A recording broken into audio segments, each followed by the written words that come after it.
Okay. So ఫైనల్‌గా already ఇప్పుడు చర్చలు విఫలం కావడంతో మీరు సమ్మె కొనసాగిస్తున్నారు. రేపు ధర్నాకు పిలుపునిస్తారు. మరి తర్వాత కార్యాచరణ ఏ విధంగా ఉండబోతుంది? సో ఎప్పటి వరకు కూడా ఈ సమ్మె వెళ్తది? ఎక్కడి వరకు కూడా మీరు తీసుకెళ్ళే ప్రయత్నం చేస్తున్నారు మరి?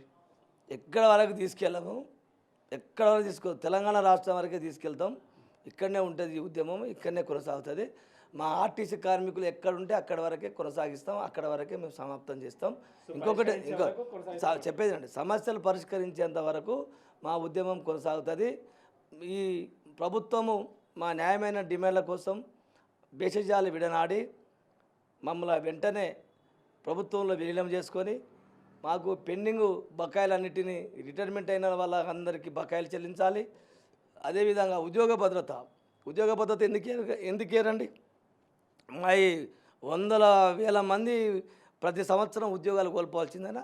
చెయ్యని పాపానికి, చెయ్యని నేరానికి మరి వందల వేల మంది బలి అయిపోతున్నారు కదా. మరి ఎన్ని రోజులు బలి కావాలని మరి మీ ప్రభుత్వం ప్రజాపాలన అంటున్నారు, ప్రజాస్వామ్య పాలన అంటున్నారు కదా. మరి మాకు కూడా ప్రజాస్వామ్య పాలన మాకు అవసరం లేదా? ఈరోజు నిరంకుశ పాలన నడుస్తూ ఉన్నది ఆర్టీసీలో. యూనియన్లు లేకపోవడం వల్ల ఇష్టారీతిలో అధికారులు మమ్మల్ని కట్టు బానిస లెక్క చూస్తున్నారు. ఇలా వెట్టి చాకిరి చేస్తూ ఉన్నారు. ఇలా మమ్మల్ని అడగటానికి పోతే మమ్మల్ని అడగనిస్తలేరు, మమ్మల్ని దూరం కొడుతున్నారు, వెళ్ళిపోమంటున్నారు, బెదిరిస్తున్నారు. ఉమ్మంటే సస్పెండ్, అంటే రిమూవ్ చేస్తున్నారు.